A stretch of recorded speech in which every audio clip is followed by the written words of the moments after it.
le cose, vicino, lontano, tutte quelle passate e le altre a venire.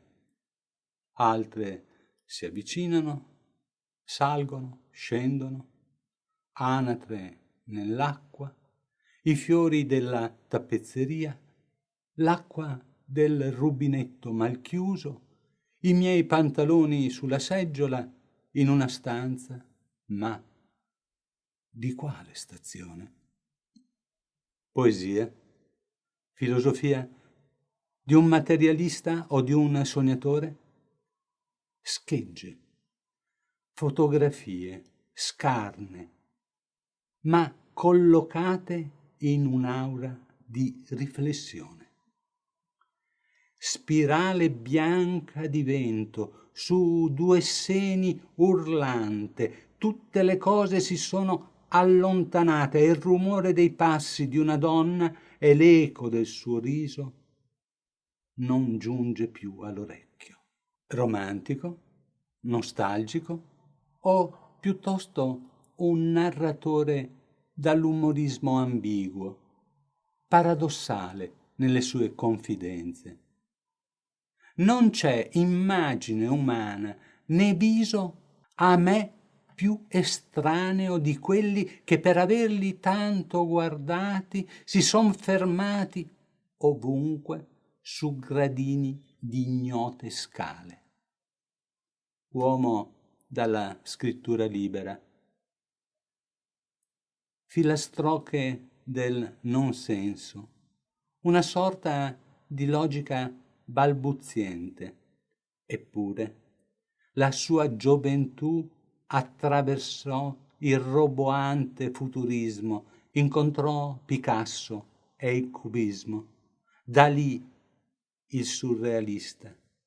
A Parigi, nel 1938, dove verrà investito da una vettura che lo renderà zoppo, incontrerà Sartre e Simone de Beauvoir. Insomma, Alberto, che nacque a Borgonovo, un piccolo villaggio della Svizzera italiana, il 10 ottobre 1901, entrerà nei salotti culturali di mezza Europa grazie ad una intelligenza vivace, la battuta arguta, l'argomentare affascinante. Le sue opere attraverseranno l'Atlantico e nel momento della sua celebrazione, ottobre del 59, ormai 58enne, perderà la testa ed una fortuna per una ignota femmina di nome Carolina, che sarà modella dei suoi quadri sino al 1965 ed il 20 novembre 65 riceverà il Grand Prix National des Arts. L'11 gennaio 1966 morirà per crepacuore. Il pittore da lui prediletto era Tintoretto, quello veloce e del movimento. Non sarà mentore adeguato, tuttavia, ad alleggerire il busto di donna superbamente irrigidita per quanto percossa da un tremito interiore. E se non ci si deve sdraiare senza lavarsi prima i piedi, l'affrore può essere pesante, lui al mattino le passerà in rassegna tutte in piedi, perché presto si dovrà uscire e l'incedere, se all'inizio sarà incerto, diverrà una danza sulla punta dei piedi di lei. Per lui l'equilibrio instabile potrebbe essere imbarazzante. Lei sarà divina, modella sulla passerella. Lui supererà l'incertezza con passo piatto, busto avanzante e scarpe grosse da contadino prudente. Lui, delle sue sculture, farà una magistrale dimostrazione. Quando si conoscono certi piccoli trucchi, molte delle cose che prima apparivano magiche diventano un gioco. Così si esprime nel 59. E scavando la superficie arriva ad esprimere il tormento interiore. A lui lo spazio non esiste, bisogna crearlo, ma di per sé non esiste.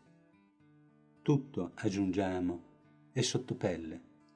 Chiediamo, abbiamo forse inteso male le sue forme tese? È la scultura in cui sento una sorta di violenza contenuta. Ma si può disegnare in movimento? Impossibile, in assoluto. Ed inventare è sbagliato. Solamente l'immobilità, forse soltanto nel rilievo c'è una possibilità. Tuttavia Bernini, Michelangelo, chiuso, con la scultura fatta in passato ne ho abbastanza e quadri proprio no.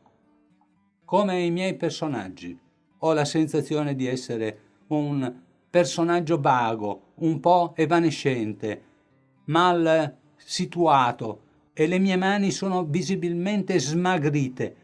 Non le riconosco quasi più, ma forse è un'impressione. Forse ha un timore.